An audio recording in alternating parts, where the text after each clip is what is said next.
So my name is Peter Gordon. I just want to thank Cons Cameras and Lee Filters for organising this talk today. I've been working with the guys for many years. I've had, big stoppers, little stoppers, and buying cameras off Mike and Bob and the guys in Cons for many years. So they're a great bunch, I have to say, to work with. So I'm delighted that they've facilitated this talk. It's fun to do it. So I'm going to start sharing my screen now, guys, in just a moment. And here we go. And just bear with me for just a second, just making sure that this is sharing properly. And back into Keynote, and here we go. So, the weather and the landscape. I have been traveling all over the world. Well, I used to be traveling all over the world, taking pictures, planning workshops, planning the light as much as is humanly possible, but I guess making decisions about where to shoot and when to go there. And I've been making those decisions for all the people that come on our workshops, of course, but I'm also doing it all the time for my own personal photography. I'm a little bit of a weather nerd, let's say. I think there's shots to be made in any type of conditions, and this is part of what this talk is about today, is giving you some insights into different scenarios that you can make really good pictures in, thinking about the weather, tying that to what location you go to on a given day, thinking about what techniques you need to use for specific weather conditions, whether that's in the field with camera settings or filters or in post-processing. So I'm going to see, hopefully I get to do some little bit of post-processing at the end of this talk as well. I have a few things set up in Lightroom too, so if you can hang in until the end, you'll hopefully see some post-processing as we go as well. So the weather and the landscape. Before we kick into all that fun information about forecasts and information and settings and stuff, I guess I just wanted to do a little bit of tidying the house, shall we say, of talking about the gear that I use, because I know whenever I do a talk, whether it's in the clubs or online or these sorts of things, there's always questions about the gear that you use. So I'm just going to get that right out there off the bat at the start. So I am a Nikon user for many years, since my dad gave me my first F series. It was an F100, I think, back in the day, and I just used to steal my dad's camera gear, and luckily he was a Nikon user, so I just stole all his second-hand gear over many years, and I was very fortunate that he had really good gear. Unfortunately, since I've become a professional photographer, which is stretching back away now, I've had to buy my own gear, but I have continued down the Nikon path. I love their cameras. I have a D850 as my main body. I use a Z6 as my backup. I'm actually streaming this live on the Z6 now, and I do all the video recording with the Z6 too, and it's great just to have a little bit of a smaller unit if I go on holidays with families or things. Holidays, do you remember those? Anyway, maybe this year, let's see.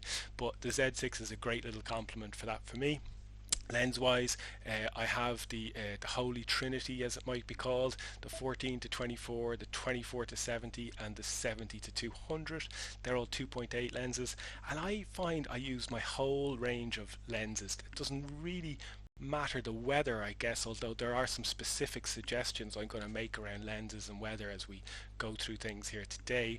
But I do use the whole range of lenses. I think sometimes when we think of landscape photography, we're thinking everything is wide angle, everything is communicating that big view. But for me anyway, in my own style, I love to get tight on certain aspects of things, and I shoot a lot with my 24 to 70. I shoot a lot with my 70 to 200 as well, and I even use a 200 to 500. And the 200 to 500 for the Nikon actually is, it's not like the 500 prime. It's not absolutely, a 5,000 euro lens. It's actually much more affordable lens, but it's great for picking out details. And again, we're going to look at that in the context of the weather. The final bit of kit that I wanted to talk about lenses wise that I use is my 24mm tilt shift. Again, another great complement in the bag to have. So filters. I have been a avid Lee Filters user for many years now. God, it must be more than 10 years. I've been using the Lee filter system, and I often get asked about filters. Which ones should I buy? What's the best filter set for me, I guess. And it really does depend a little bit on what you want to do. And again, we'll contextualize that quite significantly in this talk when we're looking at specific scenarios and things.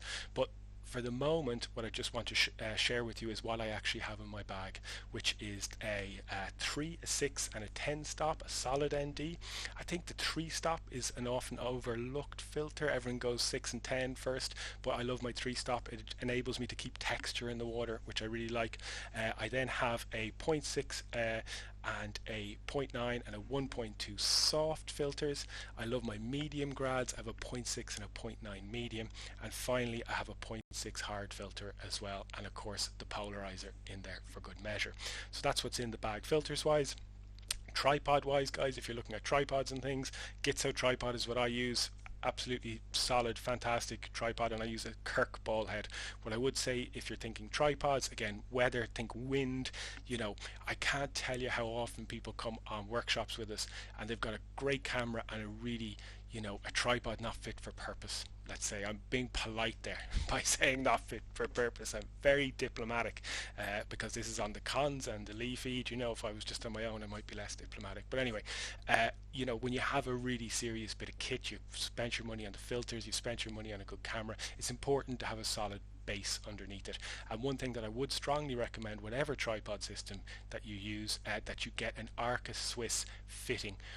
That's a specific fitting that goes a plate that goes onto your camera, and then that plate matches a connection on the tripod head. I found that by far the most solid setup with a tripod over the years. It doesn't leak in the same way as a lot of other ones do. So Arca Swiss fitting, that's the recommendation I would make on the tripods.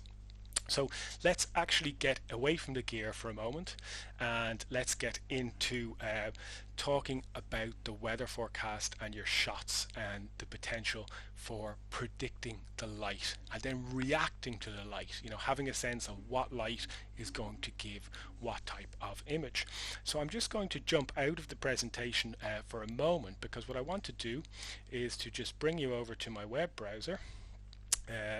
This is a bit of a situation of, here's one that was made earlier, but I want to bring you first of all to yor.no. So this is actually a Norwegian weather forecasting site. That's why it has .no at the end. That's like .ie or .com or whatever it is.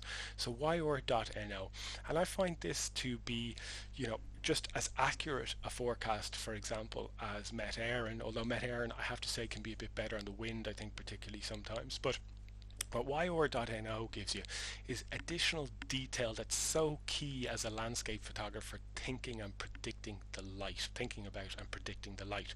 So you can see the home page there of YOR. I'm there right now, and you can see that I have searched a few different areas here recently, and I'm just going to click on Dublin, guys. Okay, so when we click through on Dublin and the forecast opens up, as my good friend Thor would say, you get the baby forecast. And I have to credit my friend and colleague Thor Photography as well with giving me a lot of insight on the weather over the years too. He certainly put me on the road of really understanding these things that I'm about to share with you guys now. So when we look in here in yor.no, we get this baby forecast, or what I call it in the course that I've just released on all this, the notional forecast of the weather. Okay, and that's the the symbol based forecast, the cloud, the sunshine, blah blah blah.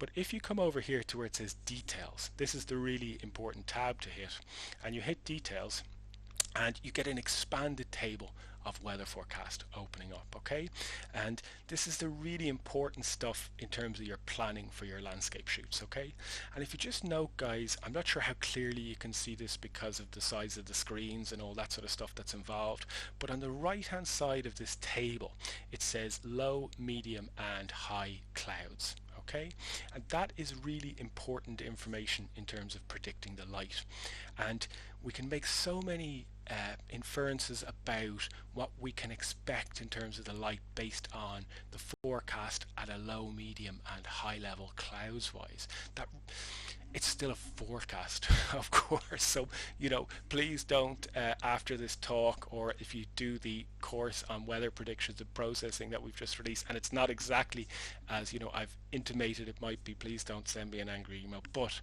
I would say that understanding this low, medium and high level cloud forecast massively improves your strike rate in terms of what light you might be able to expect on a given day. And I think, we're all busy people, and sometimes, for example, you can't just go out every day of the week. You've got to pick a day or something like that. I know, for myself, bringing the kids' school run in the winter, for example, that always conflicts with sunrise. So I need to pick a day. So I'm looking at the forecast to make sure we can balance family life, other aspects of work life, etc., etc. It's actually easy now because the sunrise is so early. You can just slip out in the morning and you can be back before anybody wakes up, which is great. But coming back to the low, middle and high clouds, this is the key indicator that I look at. And you can see at the moment here in Dublin, the glorious weather outside at the moment. It's sunny, and if we look on the right hand side, it's all 0, 0, 0 at the moment. So they're clear days. But if we go down to the forecast a little bit further, I'm seeing tomorrow evening around sunset, we have 0% low, 0% medium and 82% high clouds. Now we're not going to deal with that particular forecast scenario in this talk, but I do deal with it extensively in other places. But just to infer from that when we have lots of high clouds and we have no low clouds and no medium clouds, that's when you get the really colourful skies. The high clouds catch all the light. So again, this is the sort of inferences we can make from looking at forecasts like this. If you're watching back this this broadcast or this talk, and because I presume people from the States are not watching it this morning, they're all in bed, but clearoutside.com is a good alternative for the US. The yr.no is great for the European forecast, so I use this extensively throughout Europe, and then for the States I would suggest looking at clearoutside.com.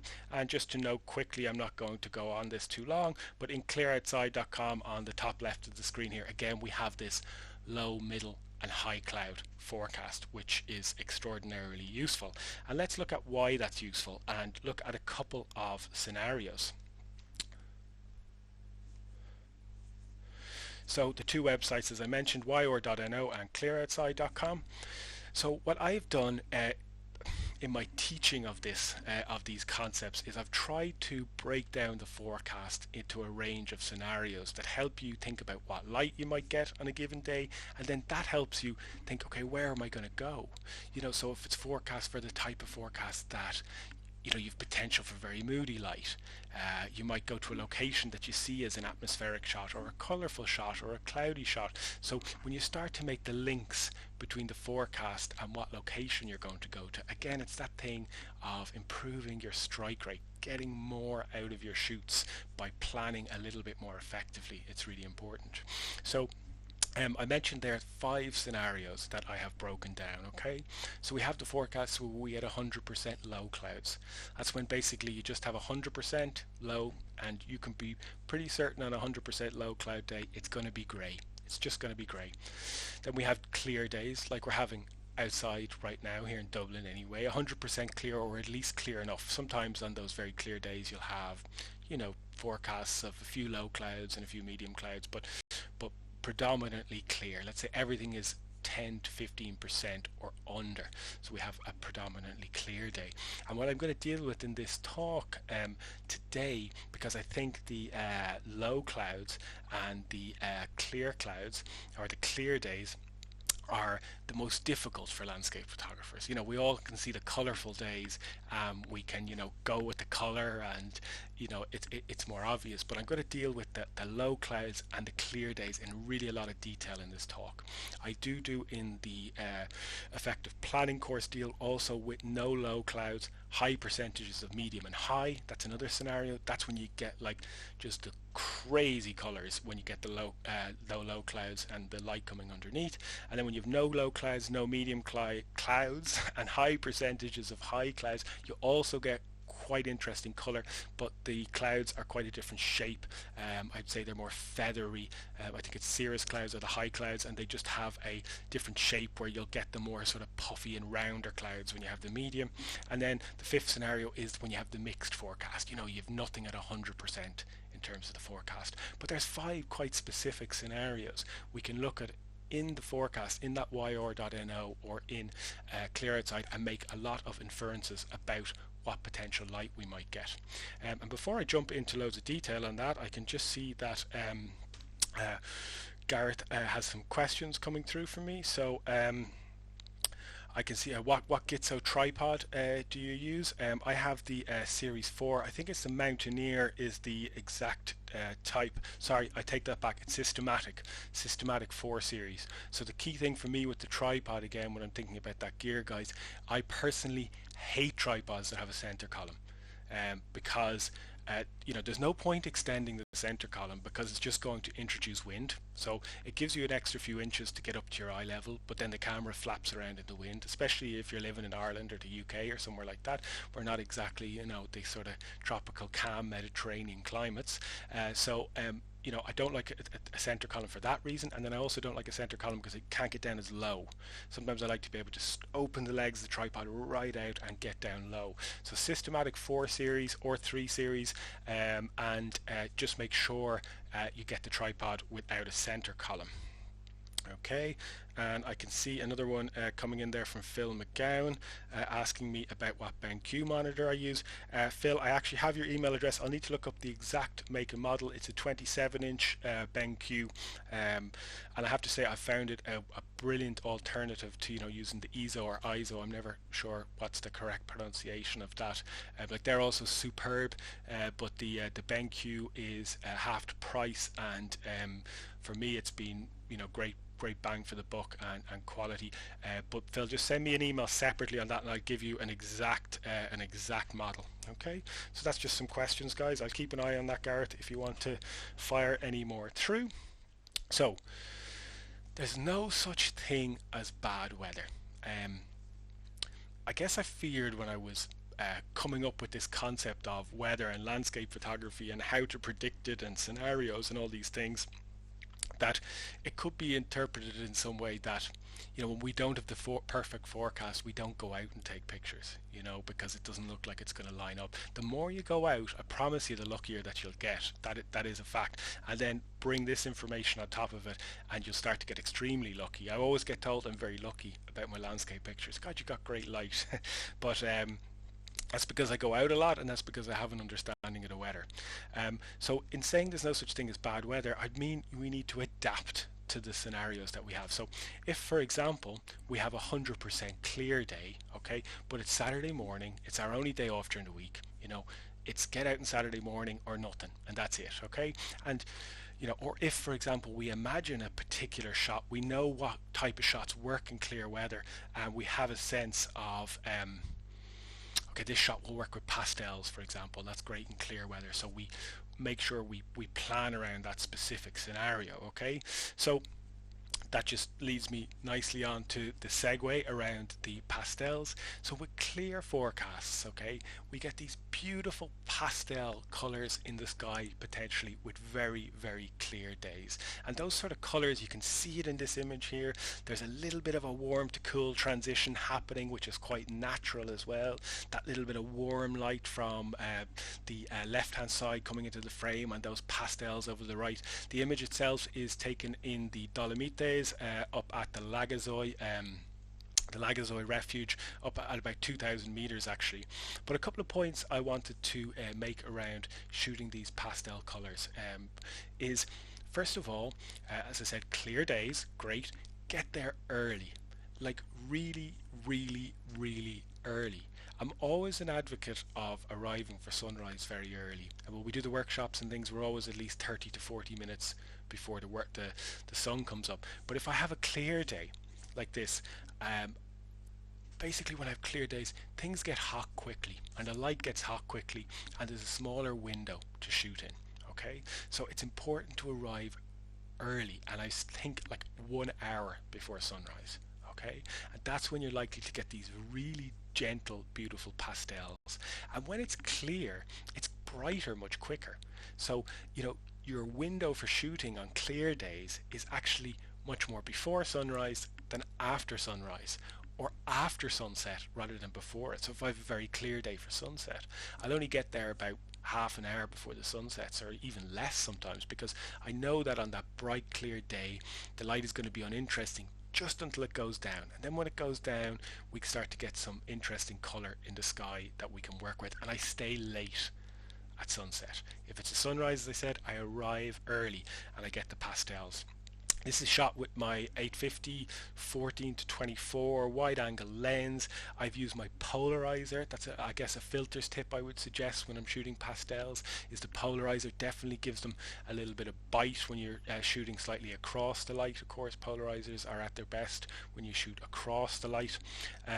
So I've used my Polarizer here, and just a very soft grad to hold in the left hand side, not needing anything too strong. I'm pretty sure it was my 0.6 soft grad filter I used in this situation. And the reason you only need a soft filter in this situation is because we've got snow in the foreground, so the snow is naturally bright, and that creates more balance between the foreground and the sky. So a soft filter and a polarizer is good for something like this.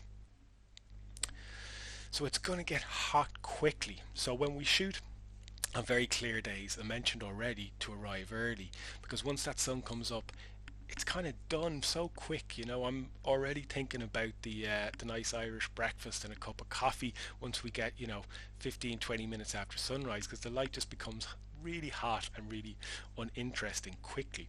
But there is a moment just before the sun comes up that you get a lovely warmth in the sky on very clear days, and I've accentuated that warmth in post-processing in either Lightroom or Camera Raw in Photoshop with a white balance change, just to sort of accentuate that little bit of color. This is the beautiful Lake Bled, of course in Slovenia, on a clear but a misty day. That's the other thing I would say as well, guys, just in terms of thinking about clear weather for landscape photography.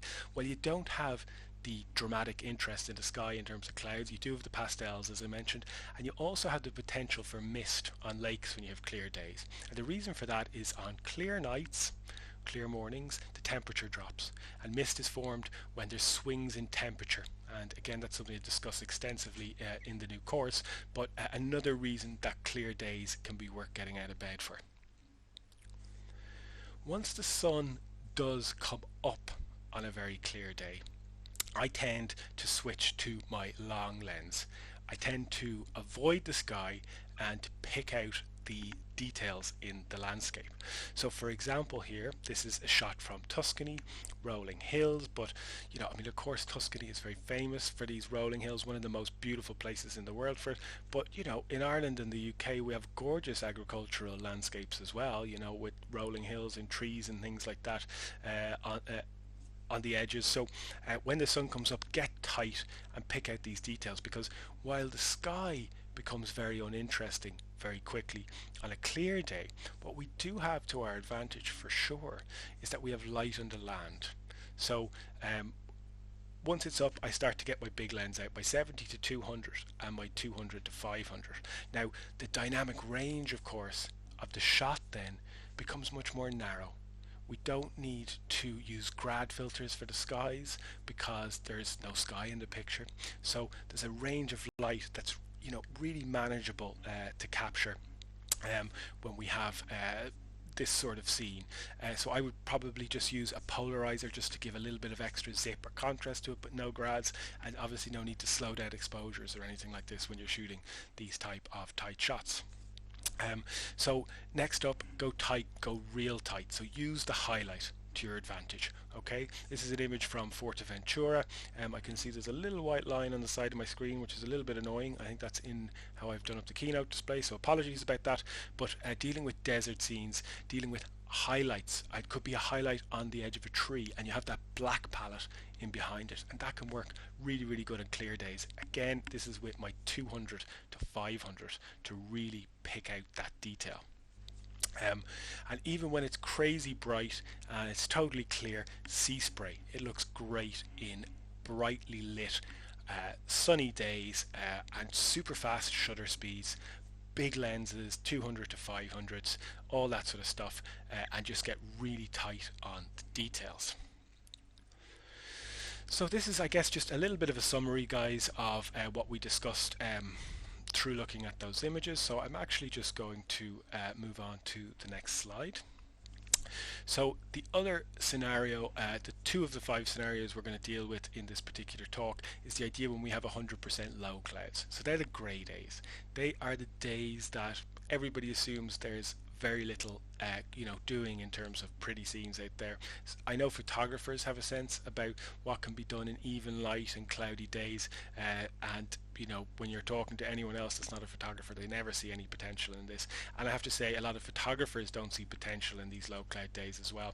I was doing a talk a while ago and somebody mentioned how bad the weather had been, and they weren't able to get out and take any pictures, but it was an easterly wind all that week and there was waves crashing in and stormy skies. It was brilliant conditions for landscape photography.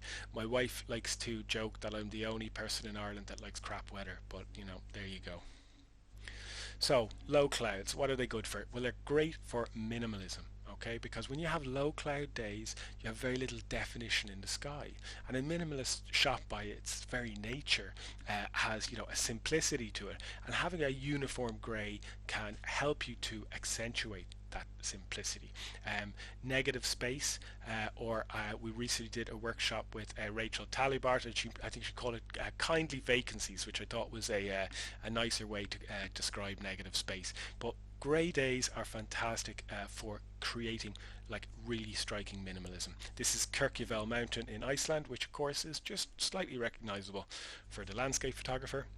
It's great for details. I'm not saying you have to photograph details in just overcast grey light, because you can get stunning light of course on details as well, but grey days do provide the opportunity to photograph tight, okay, and just pick out little elements. And I think when we're photographing details, to also note, guys, that in processing you can add some clarity and some contrast in this even light, and it can really make the shot pop really, really, really nicely. I'm saying really a lot, but there you go. So next up is low clouds being great for minimal details, okay? This is a shot from the Copper Coast in Waterford. It's an iconic rock, I would say, made famous by Rohan Riley and his beautiful work, so I'm not taking original credit on this picture, but again, it's a very grey day, guys, okay? And a couple of technical things then around shooting on those grey days. For sure, long exposures work great on very grey days at the sea. Okay, so this, for example, is a 1 minute exposure. Okay, just to smooth out all the water. I've used my 10 stop ND for this to be able to smooth everything out, and I've used a 0.9 soft filter just to hold in the sky. And you can see that I've toned this image quite blue, and that's something I'm going to try and get to in the final section of this talk, is just to bring a little bit of hint of blue into your grey days in processing, and it really works fantastically well because it just adds this little lift of colour to sort of an otherwise monochromatic scene. Hard and soft all in one breath, and often blue, so that kind of summarizes what I mean by this. This is an image that was on a moody day in Coomanole Beach in County Kerry, and again this blue toning with these grey days, these long exposures. This is actually a 15-second exposure. I've kept just a hint of texture in the water, and I have used my 6 stop for this one, and just again a soft grad just to hold in the sky. Finally, just a couple of points around the grey days. I'm just checking to see if there's any questions there, guys. No, we're all good. So finally, another point just around the grey days. Forests work great. So we're going to have some spring colours coming. This is obviously an autumnal shot, but spring and autumn on grey, damp days is absolutely fantastic because the leaves are actually more vibrant when they're wet, and the light is even, so you naturally get slow exposures on water, like things like that I'm working with here. And your polarizer is absolutely key for shooting these types of shots. It takes the grey light off the water. If you ever see somebody, salmon fishing, those serious guys down the west of Ireland or whatever, and they've always got, they could be kind of dressed whatever way they're dressed, but they've always got great sunglasses on, which I always feel the quality of their sunglasses sometimes is slightly out of sync with the attire. But the reason they have great sunglasses on is because they have polarized glasses, and the polarized glasses allow them to see the fish under the water and to hit the correct point with the fly. So in photography, it's a similar situation when we're photographing, forest water scenes like this. The polarizer cuts the glare off the top of the water and allows you to just to see into the water a little bit better, deepens the color. It also gives the leaves, the wet leaves, a little ping of saturation as well. So I would suggest using polarizers for sure on those very grey days as well. So again, this summarizes lots of what we've just talked about. The only point I guess I haven't made there through the discussion is for the minimalism and thinking about those types of shots. Again, lens wise, I actually find that again, when you think of minimalism, you think of lots of space and stuff, so you think of wide angle lenses, but in fact using a wide angle lens for your minimal shots often brings in more distractions. So what's actually more useful is to shoot with like a 24-70 or a 70-200 and then pick out details in the distance, and that compresses a single object and you have lots of space around it. So don't just think about minimalism in terms of wide angle, about bringing in lots of things, lots of empty space, because most of the time there's little details in that wide angle empty space that you don't want to use.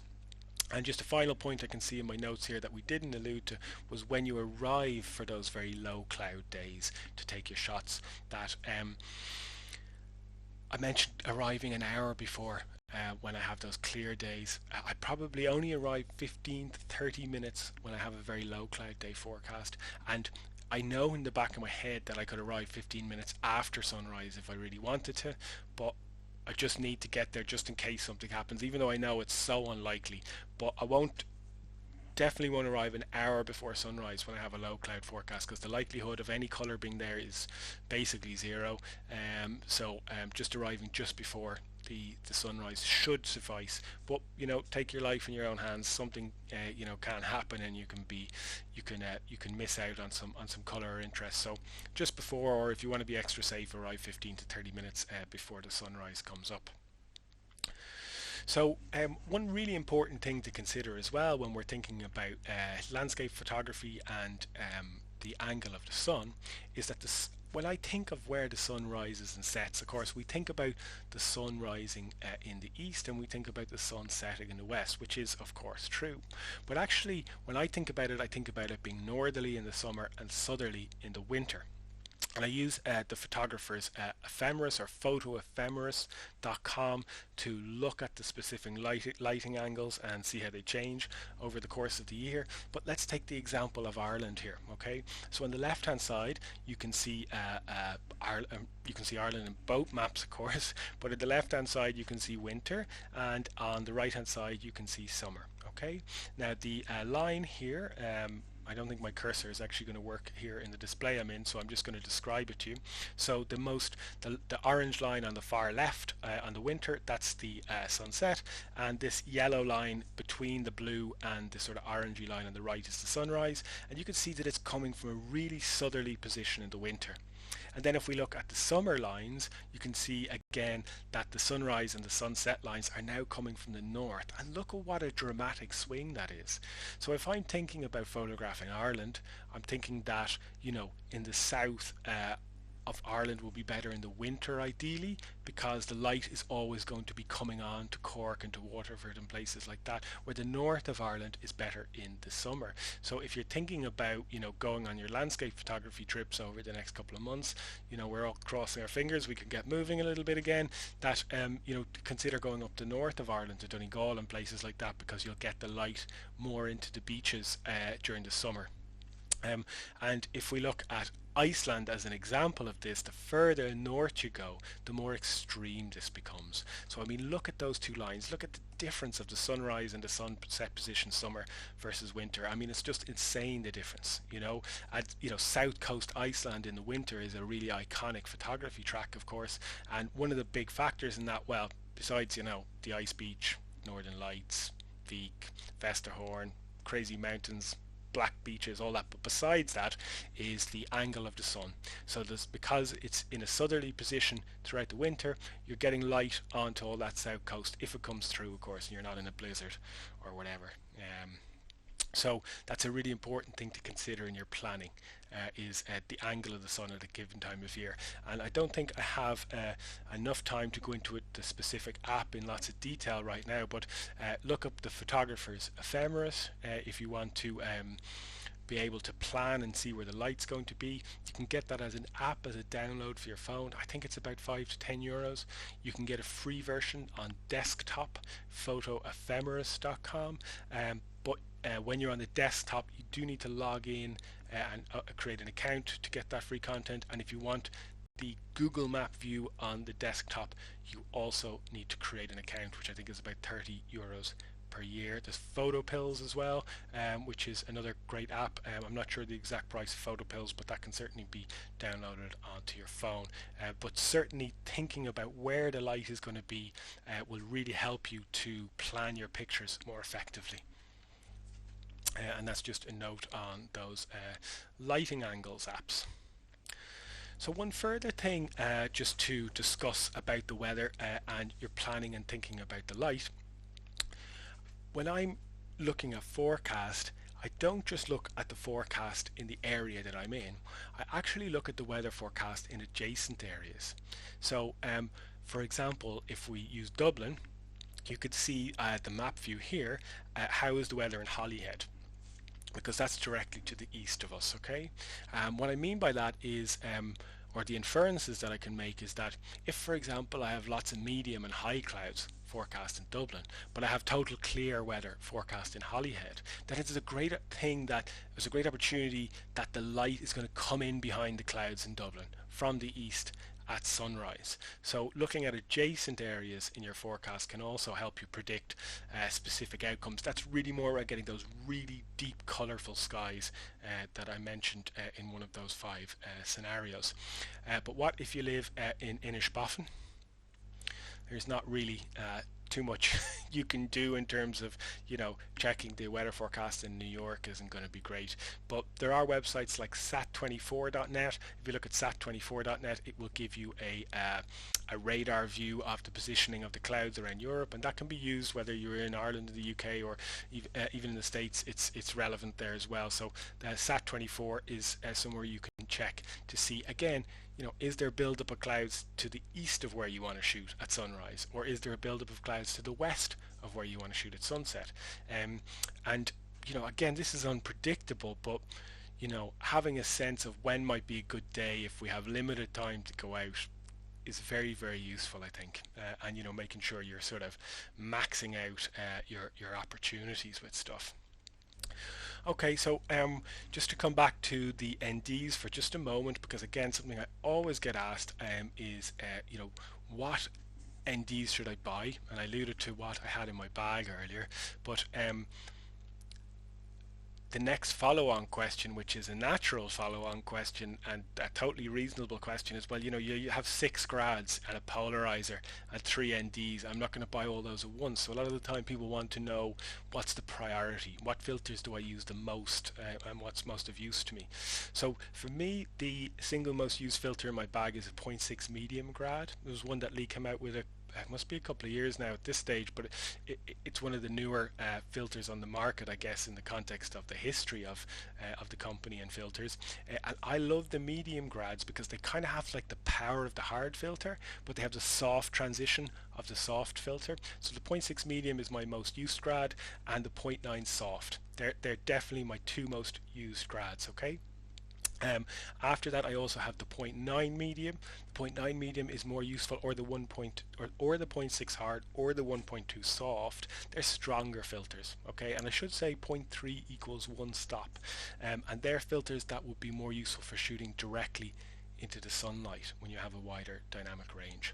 I haven't actually listed my polarizer here, but I do have the polarizer, of course, in the bag. But I guess for me, whether I prioritize a polarizer or not depends again what you want to shoot. If you like these river scenes and things like that, where you want to take the glare off the water and get really beautiful deep colors, a polarizer is something you might prioritize at the top. And finally, just to talk for a moment about the stoppers, again in order. My experience with folks coming on the workshops is that everyone buys the big stopper or the 10 stop filter first. Now, it's not a filter that I would leave home without, but from the context of weather, the 10 stop is much more useful on the grey days for me, anyway, in my own style, because I want 1 minute or I want 2 minutes or something like that.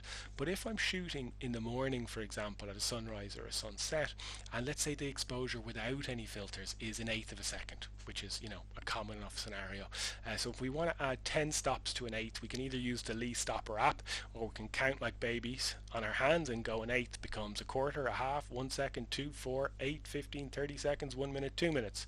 Okay, so 2 minutes is quite a long exposure, and that looks fantastic, but it removes the texture from the water for sure.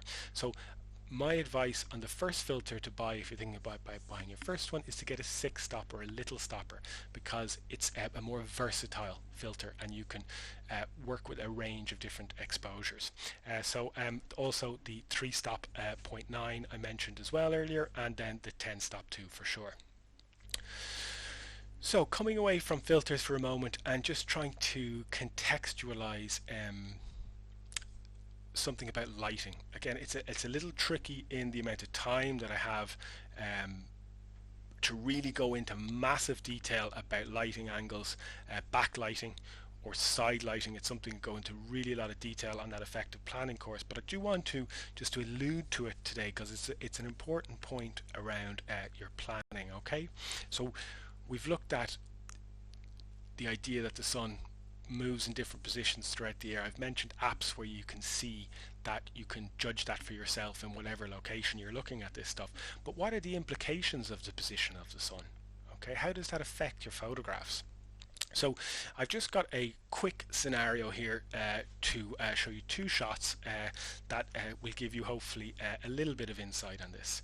So this is a shot from a local beach here in Dublin, Sandymount Strand, okay, and it was one of those days there was no low cloud, lots of medium, lots of high, so I got there really early because I was thinking there was great chance of a real colourful sunrise.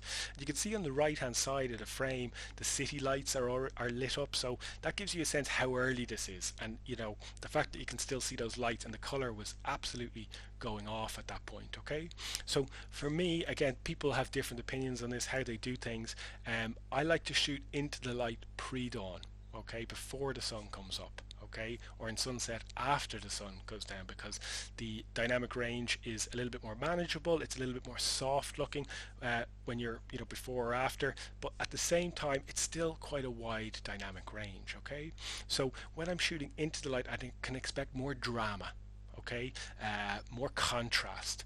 I can expect a wider dynamic range in my shots. Okay, so again, looking at your app and going, okay, well, I like the idea of Poolbeg in Dublin looking really dramatic at sunrise. When is it going to be backlit?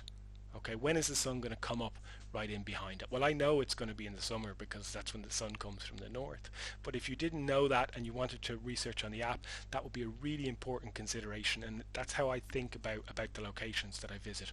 Then beyond that, when we shoot into the light, we have this wider dynamic range, so it becomes more complicated to get the shot all in one frame. So what you're going to need when you shoot into the light is you're going to need a stronger filter. You're going to be more like your hard filters or your 0.9 medium, and then I will often just bracket an exposure for just the bright point along the horizon, and I will just blend that in processing. So I get about 80-90% in with my hard or my 0.9 medium, and then I just blend in a little bit of the light along the edge of the horizon.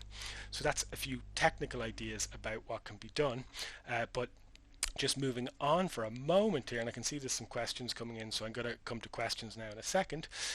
Here is a shot from the same morning, standing in virtually the same position, but this is side lit. Okay, so the light is coming across us rather than us shooting directly into it, and you can see how much more gentle it is. Look at the difference, the contrast. It has a bit more pop, a bit more power when you shoot into the light. The dynamic range is wider, whereas this image, for me anyway, feels much more gentle.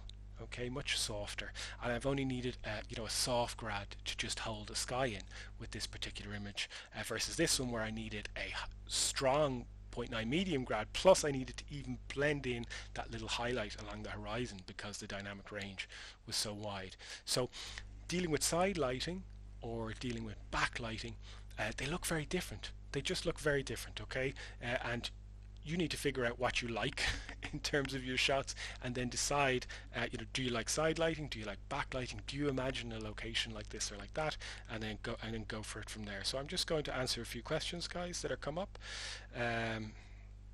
So Nicole is looking at fog prediction. So there is a whole chapter of that, Nicole, in the new course we just released, but it will take me a while to really explain it. But what I will say is that the general guide, again in that wire.no or the clear outside, it gives you what's called the dew point, and when the temperature equals the dew point, that's when you have a great chance of mist.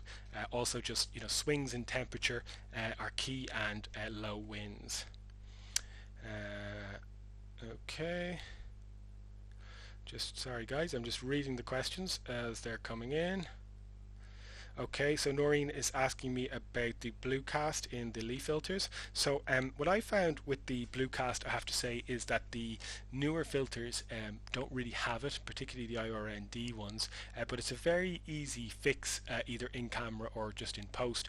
You probably noticed from my pictures I like things to be quite blue, but you can just set your Kelvin manually, Noreen, to maybe 10,000, and that will sort it out straight away. And then you have to tweak pretty much every shot white balance wise in post anyway, so that will definitely sort it out. There's another question just coming in from Julie. Would you ever stack a polarizing filter with an ND filter for a smooth water effect? Absolutely. So I have I have my filter holder set up with just 2 slots. Okay, that's enough for me, but I do have the ability to put the polarizer on the front as well. So I will often have, for example, a polarizer on the front, then an ND for the sky, and then maybe a 3 or a 6 stop in behind that. And I actually use polarizers as well, even though when you think of a polarizer as a filter that we use, when you photograph across the light and you twist your polarizer, the sky gets deep blue, and that's probably the traditional thinking around them, and that is the case, and that's still very useful for sure. But I actually find it more useful for taking the glare off water when I'm photographing those water scenes, as I mentioned earlier. And don't forget, your polarizer, it's about 1.5 stops to 2 stops change. So your polarizer is a great filter if you just want to shift the shutter speed a little bit. So for example, again, let's say, think of our sunrise scenario where I said the shutter speed was 1/8 of a second. If we put it on our 10 stop, it makes it 2 minutes, okay, which is great if that's what you want, but it's very different looking to 1/8. But if we have a polarizer, and we're not thinking about the polarizer in terms of shifting the reflection or deepening the sky, but we're just purely thinking about it as an instrument of slowing things down, we could go from 1/8, add 2 stops, it give you 1/4, 1/2 a second. 1/2 a second again keeps texture in the water, but it smooths it a little bit, but it doesn't make it go totally flat. So I use my polarizer all the time, again, in that context, and I will certainly have no problem stacking it with the grads. I don't want to kind of call out specific companies on different effects of stacking the filters, but what I will say is that in using the Lee filters and stacking a number of them together, it doesn't change the color cast of the image. I have used and seen people come on the workshop sometimes that have, again, I don't want to mention brands, but sometimes when you stack a couple of these particular filters together, it can change the color cast, and it can go this crazy magenta, which actually isn't a white balance shift, and it's really difficult to remove and post. So that's a couple of things around that. I'm just going to check, is there any other questions? There's just a question with the polarizer and the vignette on a wide angle lens. Yeah, there can be a little bit of a vignette for sure if you're shooting too wide with the polarizer. I don't have the polarizer for my super 14 to 24 lens, so I normally use it just, Paul, with the 24mm, and there can be there's not a vignette with that. What I find more the issue sometimes with them is that you can get a little bit of a darkening effect in the center of the image if the lens is too wide. I tend to fix that in post. I tend to use 2 graduated filters, one coming from each corner, okay, and I darken down a little bit, and then I use a radial filter in the center and I reduce the contrast, and that just smooths out the sky. And it's kind of a catch-22 because in some, the polarizer is giving the land a bit of zip, but maybe it's causing a slight bit of an issue in a certain area. The other alternative, if you really want to go wild with it, is you can polarize the land for the zip. If it's creating a vignette or a darkening in the center for the sky, unpolarize it, take 2 shots, and then just blend them together afterwards, and that can work good too. Okay, I'm just going to check and see is there any more questions coming in. Okay, so we've just got about 10 minutes left, guys, so I'm going to keep going for the allotted time, and any questions, just feel free to pile them in there. I don't think we're going to get lots of processing done today, but if you want, you can see 15 chapters on the Explore Light Workshops website about processing out weather. So 2 other resources that I use, Wind Guru, okay, .cz, and sailing.ie. They're websites in the Irish context. The sailing.ie is it's for tide prediction, basically. So I have an app on my phone, My Tide Times, and tides are so important for your shots. The position of the water in your foreground is absolutely key. So My Tide Times, the free apps that you tend to get in your phone, they give you tides a week in advance, okay? But what if you were saying, well, now that I know that the light's coming from the north in the summer, I've seen some shots of Giant's Causeway with the light right over some of the hexagons, or Dunluce Castle, the water in a certain position, and I'm thinking I can get a weekend off in July, let's say. So I want to decide what weekend, and the tide is key, okay? So your My Tide Times is not going to help you there because it's not going to give you the tide in advance. But if you go to sailing.ie, it'll give you tides through to 2023 in Ireland, okay, at the moment. So it gives you 2 years in advance. If you're not in Ireland and you're watching this talk, what I would suggest in terms of an example of sailing.ie is look at local sailing clubs, look at local port authorities. They tend to have tide timetables way in advance, which are really useful for planning. Or you can go to windguru.cz, and windguru.cz will also give you tide times years in advance. And windguru.cz is what I use to plan, for example, when we do the Brittany workshop, and the tide is so important to have the water in the right place for that particular workshop. Every shot is a seascape, and the tidal swing is like something like 8 meters or something from low tide to high tide. It's crazy. So you just have to get the water in just the right place. So windguru.cz will give you wind or tide predictions years in advance, and it's very useful for planning. One further thing, guys, just to say about the tides as well, and the position of the water in your foreground. This is a table from sailing.ie, and if you just note in the top left of the table, that's the new moon, Tuesday the 1st, and I'm sure it's difficult to see the actual numbers on the Facebook Live, but you'll just have to trust me. So on Tuesday the 1st, it says 4.3 meters, okay? Then we go to Wednesday the 2nd, Thursday the 3rd, Friday the 4th, okay? The 2nd is 4.4, the 3rd is 4.4 meter tide, and then the 4th is 4.3 meter tide, and then it starts to get smaller. So by the 8th, Tuesday the 8th of February in 2022, it's a 3.4 meter tide, okay? So what that means is that on the 1st, or apologies, on the 2nd, Wednesday the 2nd, the water is going to come up by 4.4 meters, and then on the 8th, it's only going to come up by 3.4 meters. So that's a meter difference in where the water is going to be. That's huge in terms of your foregrounds for pictures in Dublin Bay. And some places are not as extreme in terms of the tides. Like my wife is Croatian, we go to Croatia, there's very little shift in the tide in those Mediterranean areas. But if we went to somewhere like Mont Saint-Michel, in France, as I said, you can have up to 8 meter shifts in the tide. So it can be huge.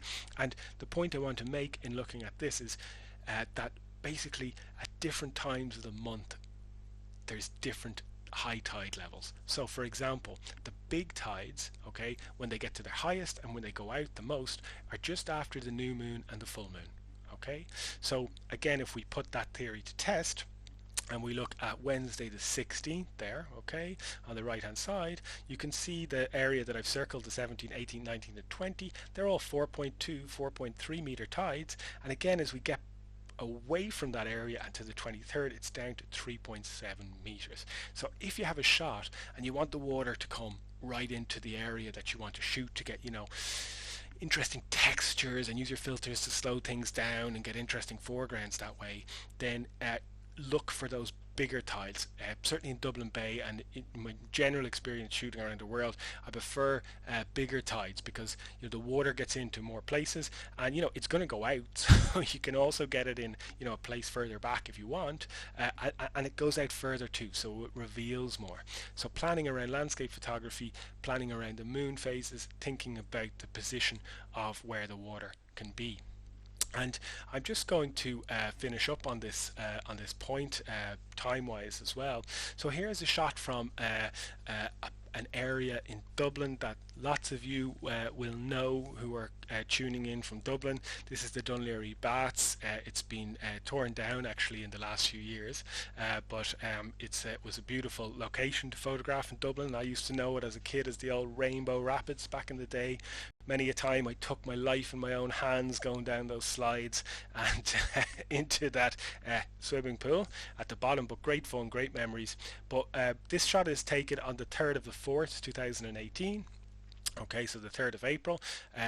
It's shooting into the light. I've used a 0.9 soft grad to hold in the sky, and then I've blended in that tiny little bit of a highlight just because it's super bright in that point behind the building.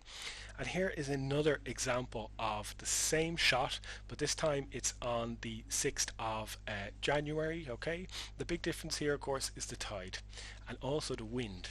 So for example, in Dublin on the east coast of Ireland, an easterly wind pushes the water into really unique places. So when I'm thinking about planning my photographs in terms of tide and seascape photography, I'm thinking about the size of the tide. Is it a big tide or is it a small tide? And I need to check the moon phase to see when that is. Remember, the big tides are after the new moon and after the full moon.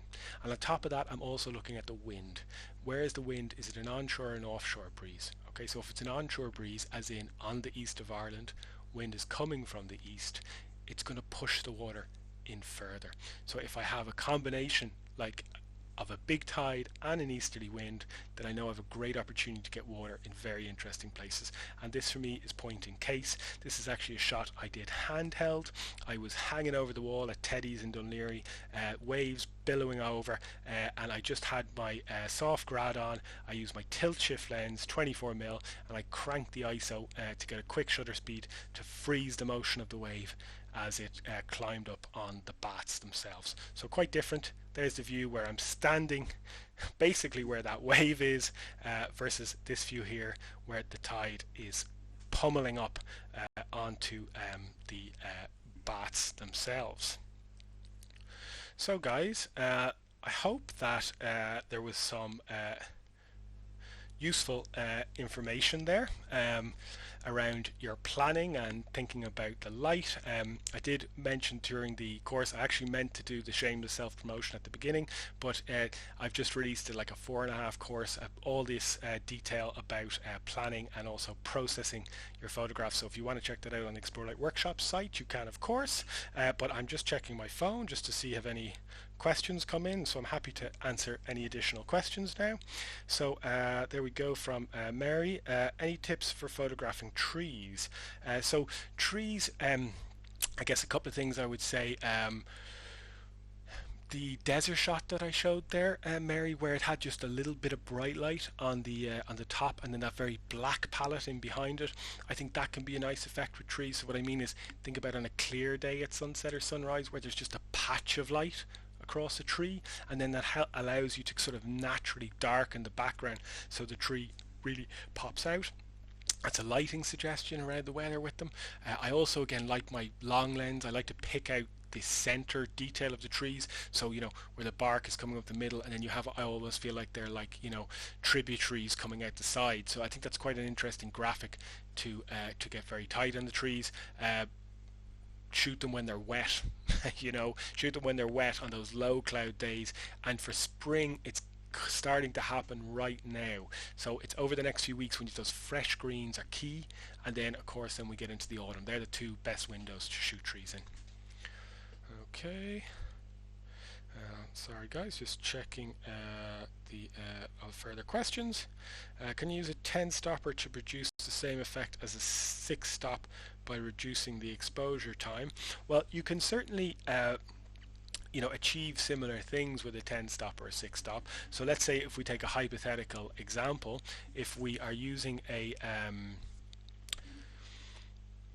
let's say the exposure was the example we used earlier, an eighth of a second, and if we counted like the babies, we have 2 minutes. Okay, if we add a 6 stop to that, okay, we're going to get a quarter, a half a second, 1 second, 2 seconds, 4 seconds, 8 seconds. So we're only going to get 8 seconds versus 2 minutes, a 6 versus a 10. Okay, but we have other tools within our arsenal. Let's say we're shooting at f11 as our, which is the aperture I would suggest you shoot at, okay, and we're at ISO 100. We could go to f16. Okay, that's 1 stop. Okay, so what did we say? It was 8 seconds. That would turn to 15 seconds. Okay, we could go to f22, which I wouldn't really suggest, but if we needed to, we could do it. That would get us to 30 seconds. Okay, and perhaps we have, like on the Nikon cameras, you've got the low 1 gear. You're on ISO 100. You can switch all the way down to ISO 32, which is another stop and a half. So that'll get you up to about a minute and a half. The bottom line is, the stronger the filtration you have, the more it allows you to expose, okay, because it's a darker filter.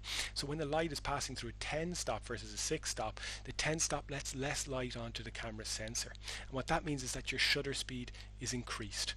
We have those other variables within the exposure triangle, like our ISO and our aperture, that we can use to shift the situation a little bit, but ultimately your 10 stop is a better fit if you like really long exposures versus the 6 stop. The reason I recommended your first filter purchase as the 6 stop is because I feel like it's a bit more multi-purpose. Like, we can go from ISO 100 to ISO 50 and get a stop. We can go from 11 to 16 and get a stop. That makes our 6 stop and 8 stop versus our regular settings. We can also add a polarizer to that. So in theory, if we have a 6 stop and a polarizer, we can add 2 stops with the polarizer. That makes it 8. And we can go from 11 to 16. That makes it 9. And we can go from ISO 100 to 50. That makes it 10. So I think that's a little bit more versatile. But having said that, I'm talking about what my preferences are. I do carry both filters in my bag.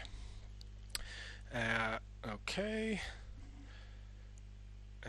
Just a few more questions coming in here, guys. So have you explored Capture One for processing? I have not explored Capture One, so I'm sorry, I don't have a huge amount I can say there. I'm using Lightroom and Camera Raw and Photoshop Proper, and I'd hope to do a little bit of processing today, but there's a lot of weather talk, and I was prioritizing getting you out rather than keeping you in. Which is the best polarizer to use with the leaf filter holder, from Mary. Mary, I have the newer holder and the newer polarizer. There's 2 potential polarizers I guess you can use there. Well, actually there's a third. There's an older one which was a thicker one, and then they made it very thin, which was great because there was no vignetting and it's screwed in with a thread. But that's still a very good polarizer. So for example, if you have the older holder, you need to have a ring that you buy separately that goes onto the front, and then that can screw in, and it works really good. I have to say, the newer one, if you're like coming at this from a position of not having any polarizer, I would certainly buy the newer one, but that does mean getting the newer holder as well. But that just clips in, you don't need a ring. It clips in and you just put a little bit of pressure on the side of it and then it pops out. That's it's a little bit easier to get on and off for sure, but also with as landscape photographers, when we're threading things in, and we're in a rush, the light is breaking, sometimes we tighten it with the thread in the wrong position, and then we're spending hours trying to correct the thread. So I think the newer system is the better one for me for sure. They've been doing some good innovation with the systems over the last while for sure. Another question is coming in. So what is your view on using 4 30-second exposures to get 2 minutes? I'm not sure I understand the question. If by that you mean blending 4 30-second exposures together in post, or as a double processing technique within the camera, I guess if you double process if you merge 4 30-second exposures together in the camera, it's going to look a little bit smoother. And similarly in post, if you merge different exposures where there's different textures in the waters and things like that, of course it's going to create some kind of effect. It's not something that I've tried. I would personally rather just have the kit to do 2 minutes if I wanted, to do 30 seconds if I wanted, 15 seconds if I wanted. I like to be able to go anywhere from like a quarter of a second. I generally don't expose with water at an eighth. It normally starts at a quarter of a second, and I like to be able to work between a quarter of a second and 2 to 4 minutes, let's say. So having a 3 stop, a 6 stop, and a 10 stop allows me to pretty much get it with any position I want. I don't have the super stopper, which is the 15 stop filter, which you can get into crazy long exposures with, because I don't shoot in bright sunlight that much. But if you want a filter that you can get like really slow exposures in bright sunlight, that's a filter for you. But it's just not my style. So I'm just checking. I think that's all the questions in. Gareth, I'm sure you can hear me now. Send a question in this moment if there are any more. Okay. Stacking in Photoshop, there's another question. Focus stacking. So focus stacking is something that I don't do that often. I do know how to do it, of course, but so think about focus stacking. What's being referred to there is stacking images together at different focusing points to get depth of fields throughout the picture, as in to have sharpness from the very front of your picture to the very back. So if we think about depth of field as a concept, or sharpness front to back, it's influenced by a number of factors. Most people think of depth of field in terms of aperture. Okay, I go to f11, I go to f16, I get sharpness front to back. But depth of field is also influenced by your focal length. So the wider lens you use, the more depth of field you get, and by your proximity to your subject. And that's a really key one. So if I'm photographing my core subject is only a foot away from me, I get very little depth of field. So in that situation, I would focus stack when I'm with it really on top of my subject. But my own style is a little bit more minimal. I don't tend to go up really close to things with that sort of wide, let's say that epic sort of look to your pictures. It's not really my thing. But if that was your thing and you wanted to get really close to your foreground and go wide angle to produce that sort of epic look, then focus stacking is important. The D850 has a functionality within it that you can just set a focusing point and then set it off, and it focuses at different points through the range for you, and then you blend them together afterwards. It has to be done in Photoshop for sure. You can't do it in Lightroom. I'm not sure about Capture One, but definitely not Lightroom. It's a Photoshop thing. Okay. So I'm just getting a question about Kirk ball head versus Gitzo. I think the Gitzo is absolutely superb as well. This is a question from Rafael. The Gitzo ball heads are superb. Just make sure you get an Arca Swiss one, because I know some of them have a different connection. Again, I would really advocate the Arca Swiss connection. The reason I have Kirk, it's a legacy of my thievery, of the days I used to steal camera equipment from my dad, and he got a Kirk ball head in the States. I don't think you can buy Kirk here, and my backup one is actually Arca Swiss, made by Arca Swiss, and another place to look potentially is FLM, but I know Cons have some great Benro ball heads as well. I think they are, with the Arca Swiss fitting, and they can get the Gitzo ones too, which are like ultimately superb. Again, investing in something like a decent ball head, I mean, that thing going back of having a great camera but having a crap tripod and having it leak, it's so frustrating, and you can see people trying to tighten things to keep it in position, and their pictures are out of focus because it's not solid. So it's a piece of kit worth investing in, and something that should last you for 10 years. Decent tripod, good ball head, should get 10 years out of it. Okay, I just see, is there anything else coming in there? Dun. I think that's all the questions, Gareth, that have come in, and we've obviously I'm happy to go on, but I know we have an IGTV 1 hour ideal scenario here with the length of the talk. Okay, I think that's all the questions. So I just want to say thanks again to Lee Filters and to Cons Cameras for hosting the event. I hope that it was useful. If you're looking for more info, as I said, on this stuff, head over to the Explore Light workshop site, to the new course, and feel free to email me at explorelight@gmail if there was something that wasn't covered in terms of around the gear, like the tripods or the filters or any of that stuff. If you want to email me separately afterwards, if you're not watching this live, you can do that at explorelight@gmail, and I will be happy to make some recommendations for you. Okay, so on that note, I'm going to end the live stream. And again, just thanks to everybody for watching.